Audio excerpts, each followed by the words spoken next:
You're gonna have a baby, and you will call him Jesus. And then Mary was like, I'm not gonna have a baby yet. I'm only a teenager. I'm not married. Then the angel Gabriel told Joseph that Mary is not lying. You are having a new baby. And so they met up. They went to Bethlehem, which was Joseph's old town. They ride a donkey. I don't know. A camel. Oh, yeah, a camel. She said, this donkey's fast. They tried to go to a hotel, and they asked the keeper for a place to stay. The keeper said, we have no rooms. Literally, no rooms. So Mary and Joseph walked away sadly, but then he said, the only place here in Bethlehem that you can stay is a stable. And then he just pointed the way and they followed. When the shepherds were taking care of the sheep, then they saw angels. The angels said, a new baby is getting born, who is King of the Jews. The angels were singing.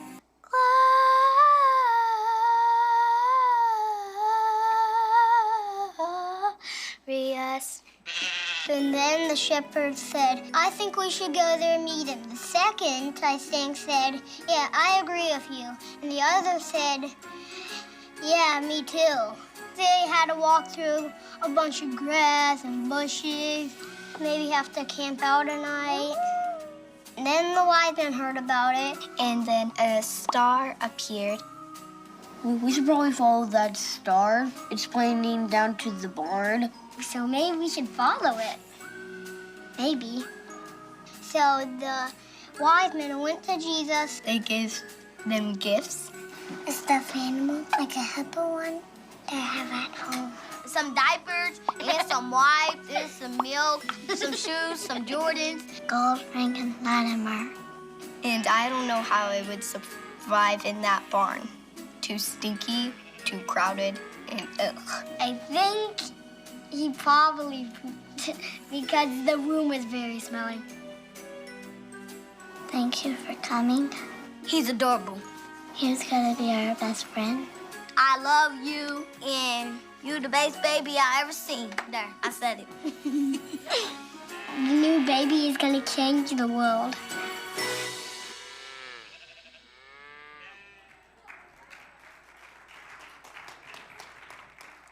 Yes, the new baby's going to change our world. Did you hear that there was a baby born last night? Yeah. Yeah, new baby last night. Change our world. I am so happy that everybody is here today. It's, I was talking with somebody, and this is not a comment in other churches. It's just that I grew up going to church every Christmas, no matter what day of the week it was. And it's just a natural thing for me. So I'm glad you're here. And what I want to do is just try to explain why we're here. So I'm going to start off by reading in John. In the beginning was the Word, and the Word was with God, and the Word was God. He was with God in the beginning.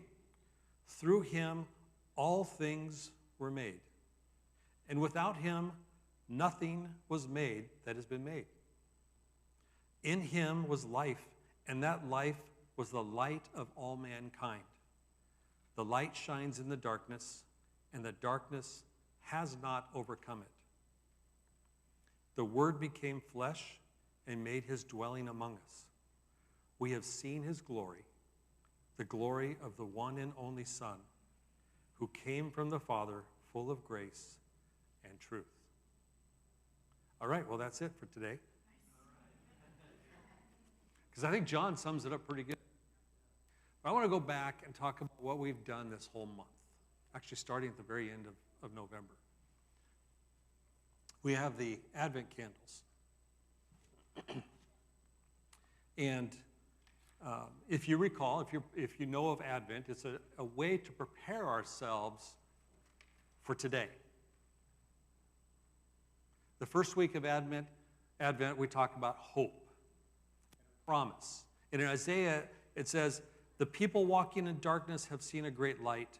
On those living in the land of deep darkness, a light has dawned. There's a hope. And it's not just New Testament, it's a hope from the beginning of creation. In week 2 of Advent, we talked about preparation and waiting. In Isaiah, in chapter 40, it says, a voice of one calling in the wilderness, prepare the way for the Lord. Make straight in the desert a highway for our God. Every valley should be raised up, every mountain and hill made low. The rough ground should become level, the rugged places a plain, and the glory of the Lord will be revealed, and all people will see it together, for the mouth of the Lord has spoken. Thank you. Now, I don't know about you. As I read this today, last night, earlier this week, when it talks about mountains being lowered, and then it really hit me when all the rough ground will be made smooth. Because if you haven't been to where we live, there's a lot of rough ground that needs to be made smooth. It's just the magnificence of valleys shall be raised up. People who are low shall be raised up. Rugged places will be made a plain. Rough ground should be level, and the glory of the Lord will be revealed. And then week 3 of Advent, we talked about joy and peace. And in Matthew, it says, when they saw the star, they were overjoyed. Now, this was a great little video, something that, as you can see, we have lots of kids here, some of different ages. But they saw the star, they were overjoyed. On coming to the house, they saw the child with his mother Mary, and they bowed down and worshiped him. Then they opened their treasures and presented him with gifts of gold, frankincense, and myrrh.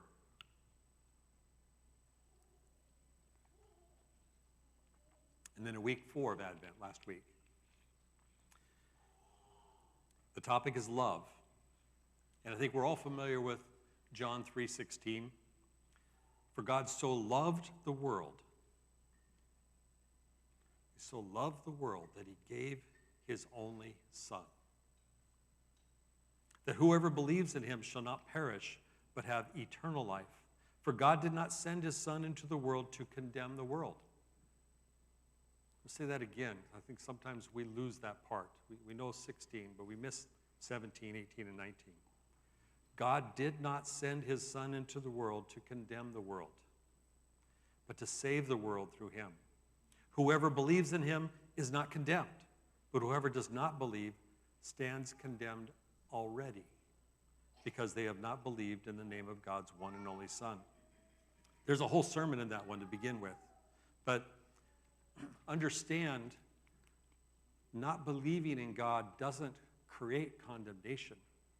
It's a natural consequence. God doesn't say, you're condemned for not believing.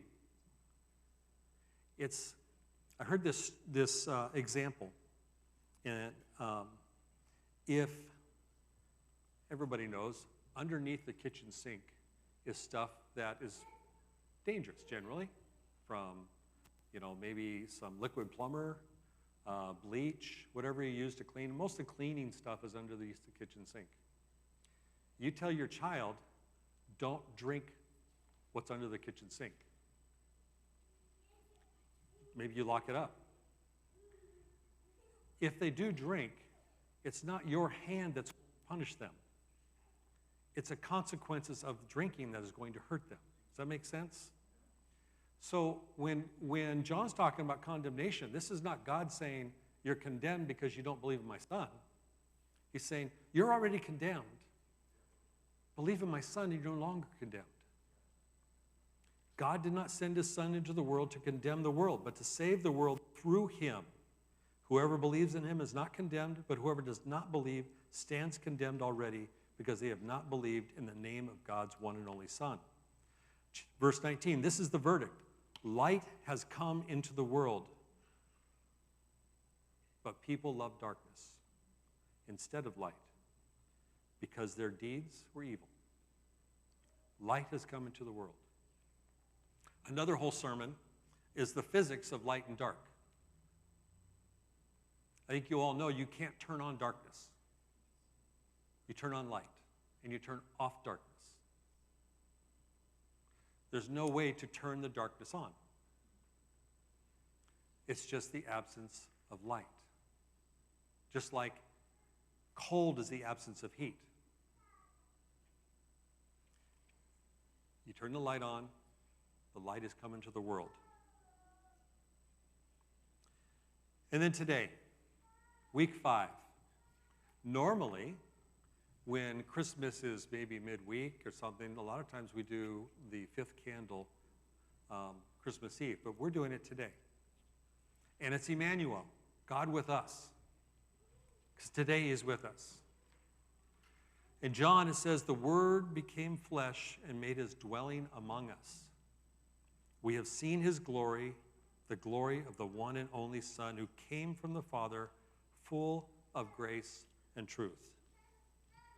Now, the other thing we've done this month is gone over the names of God. And we talked about the importance of a name. And it's not just a label, but it is an identity. Many people are named because God says, name them this, and I'm going to do this in their lives. Some people, actually, I think God does that all the time. Whether or not the mother and the father know that is another question. And I mentioned 2 weeks ago, I've got a son named Gift of God. I've got a son named Given of God. I've got a son named Beloved of God. And I've got a daughter named Captivating. That translates into other names that we use day to day. But those are their names. And so we talked about Abraham and Sarah and how their disbelief with Sarah's handmaiden, and she was rejected, she was pregnant, their belief and disbelief, figuring that they needed to take work into their own hands to have Isaac. So she was in the desert. Hagar went out in the desert. She was lonely, teenager, pregnant, and met God. And in Genesis, she says, you are the God who sees me, El Roy. You are the God who sees me. And Christy talked about Jehovah Shalom. The Lord is peace. And in the story of Gideon, when he realized that it was the angel of the Lord, he says, alas, I have seen the angel of the Lord face to face.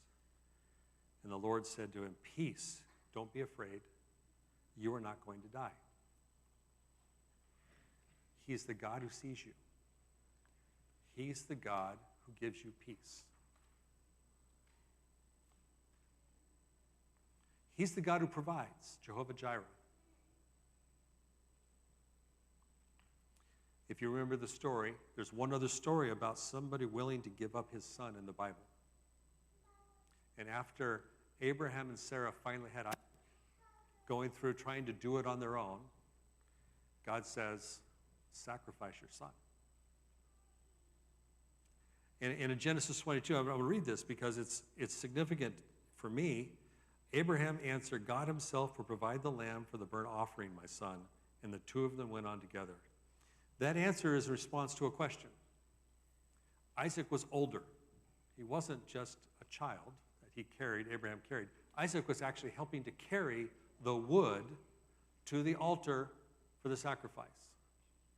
And he's carrying the wood saying, hey, Dad, did you forget the lamb?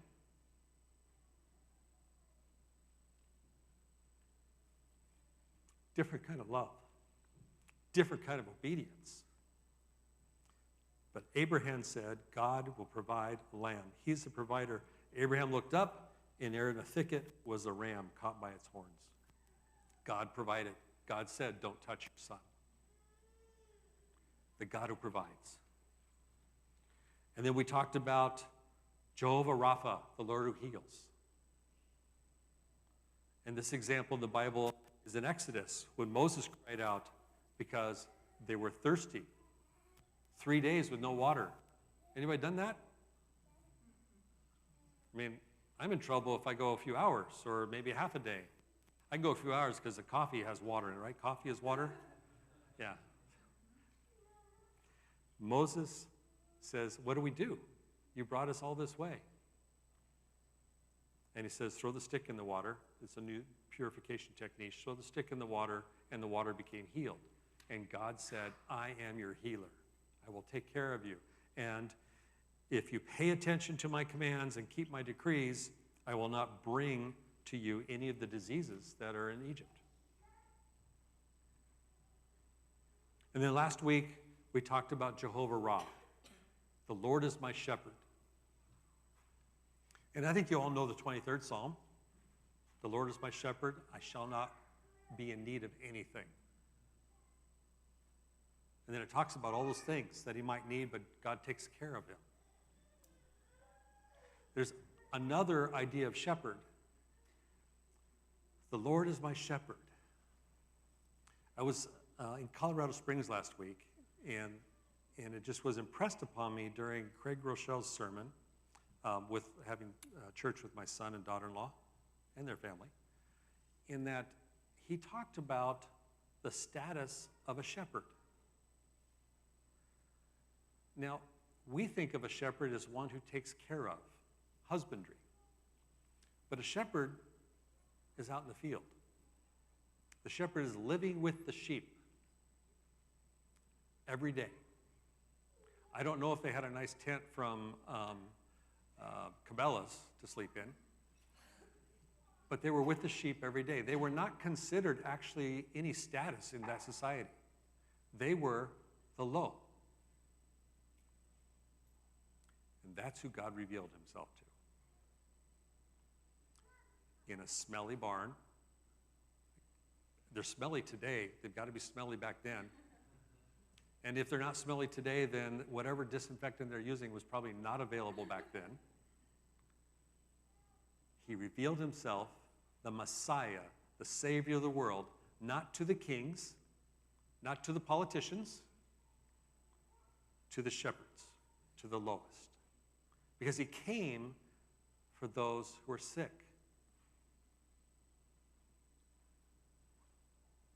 The Lord is my shepherd. And there's one we talked about that I think is really important, that when I talked about it, it's none of the others really take hold unless you understand who God is. And that's Adonai. He is Lord and Master. Lord and Master. We are God's total possession. In Luke, it says, Jesus said, and why do you call me Lord and do not do what I say? In Matthew, he says, not everyone who says to me, Lord, Lord, will enter the kingdom of heaven, but only the one who does the will of my Father who is in heaven. Many will say to me on that day, Lord, Lord, did we not prophesy in your name,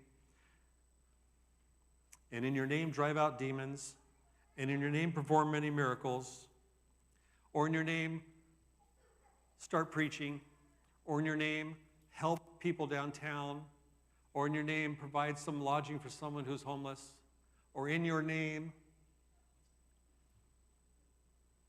then I will tell them I never knew you.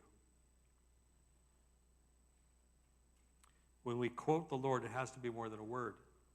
It has to be a relationship. That's why he came. That's why we're even here today. It's for a relationship. It is so much easier for us to pray and want his healing, want his provision, want even to be seen, want him to take care of us, than it is to allow him to be master of your life.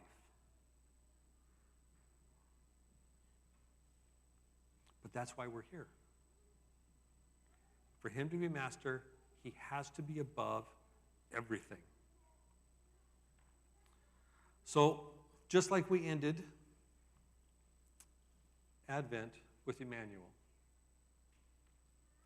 the name of God that we are talking about today is Emmanuel. Literally means with us, God. Emmanuel, with us, El, God.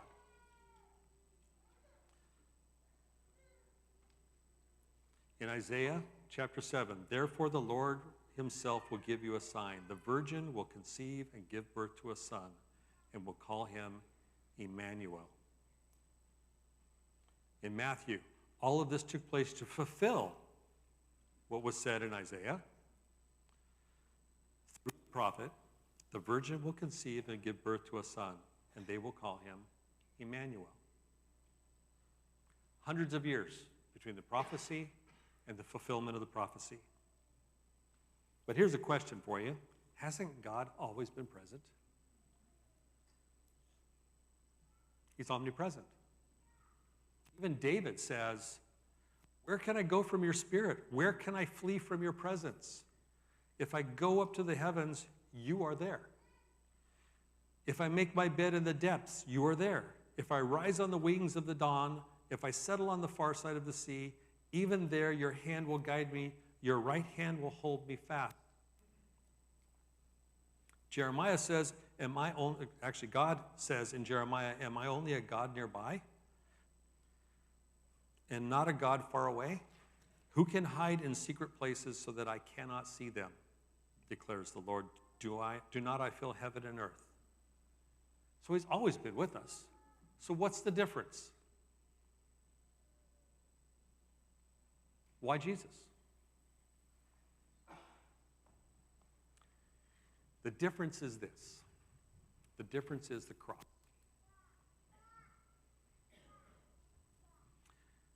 The cross.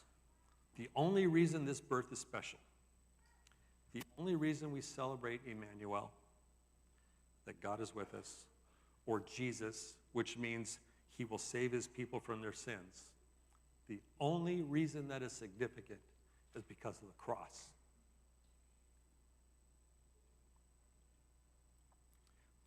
People are born every day. Good people. Godly people. Babies.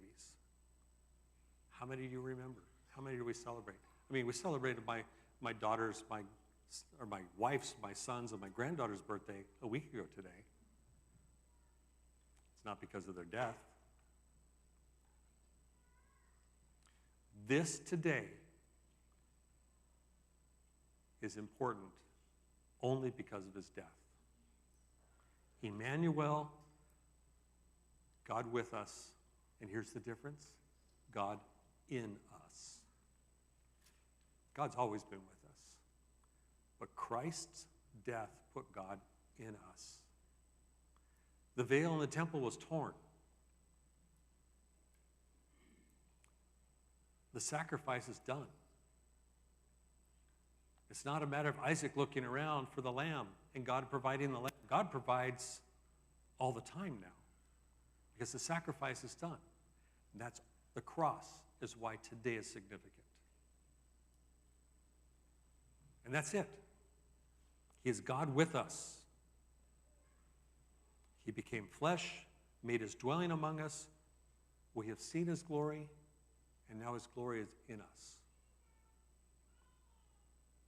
He understands us. He went through everything we went through. He went through everything we're going to go through. He's with us. He's in us. Christmas is, this is really somber. Christmas is supposed to be a joyful time, and it is. Easter is a joyful time. They go together. There's no separation. And I know Christmas sometimes can get caught up with everything else going on. It's so easy. But it's not all bad stuff, as long as you understand why we're really celebrating. Christ was born so that he could die. It goes all the way back to Genesis when Eve and Adam ate from the tree of knowledge of good and evil. Some of the things, sometimes what's not preached on is ate from the tree of knowledge of good and evil. They received the knowledge of good and evil. They were stuck in their sin. Do you remember what happened next? God said, don't let them eat from the tree of eternity, because they will be stuck in their sin for eternity. That's why we had sacrifice.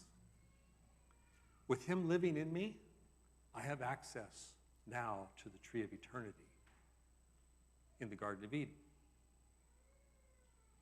Life with God. It is a relationship every single day. And just like I fail in my relationship with my wife, my parents, and my children, we're going to fail. But that doesn't change my marriage of 39 years, my children, and my parents. What it means is we're all a family. And you need a relationship with the Father of the family. We are now brothers and sisters in Christ because of what Christ did. I've used this example before. Generally, he's wherever, yeah. Generally, he's upstairs with children.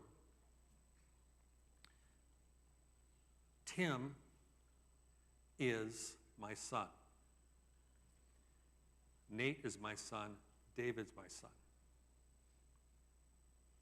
Nate and David may have been born as part of our family. Tim was chosen. And we are all chosen. We are a family. Imperfect, human, make mistakes. We need to be like Jesus to each other. And don't forget why the birth is important. It's because he died. Now, he rose. And if you don't talk about raising from the dead, then death, really, his death doesn't mean anything. But we celebrate today. It's Merry Christmas. It's the beginning of the 12 days of Christmas. Today, we celebrate. We need to be happy and joyful because this is going to sound crazy in our culture. We look forward to celebrating his death and resurrection as well. Because that's what God gave us. He loved us so much that he gave us that, so that we could all be heirs of the Most High. We could all be royalty. Frail, imperfect royalty. So if the worship team would come back up, I just want you to know that if you are not certain of who this Jesus is, maybe you thought you knew, maybe you're still exploring, we have people willing to pray with you. I can pray with you here, there. Others are willing to pray. If you can't get up and you need prayer, it's all right to let somebody sitting next to you say, just pray for me. That doesn't mean you have to tell them what they're praying about, but it doesn't mean you can't tell them what you're praying about. Jesus said, my house should be a house of prayer. Not just teaching, not just worship, not just community, but a house of prayer. So as we enter into this time of worship and prayer, I would just make sure your heart is in the right place. Joyful. Anticipating. Loving. God is with us.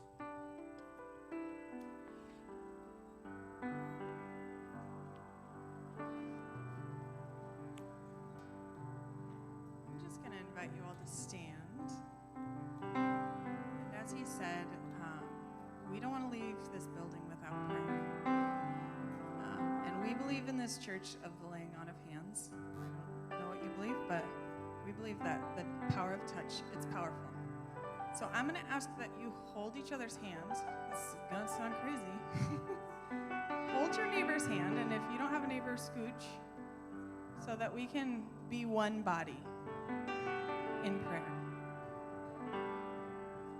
And as we're praying, as I'm praying, I want you to pray over your neighbor, just blessing upon blessing, and pray over their needs, which they're probably not going to whisper to you while I'm praying, but just pray pray for them as we're praying together. Jesus, we just lift each other up right now. We are so humbled by you coming as a baby, and we're blessed by your presence. We thank you in everything that you do. Lord, we lift up our needs this morning. You know what they are. Sometimes we don't even know what we need, Lord, but you know. And so we just pray that you fill each person with what they need. Not necessarily what we want, Lord, but what we need. We just pray that we leave this place filled with you and your presence, that we can walk faithfully with you, Jesus. We pray healing over every sickness this morning, Jesus. Thank you, Lord. Amen.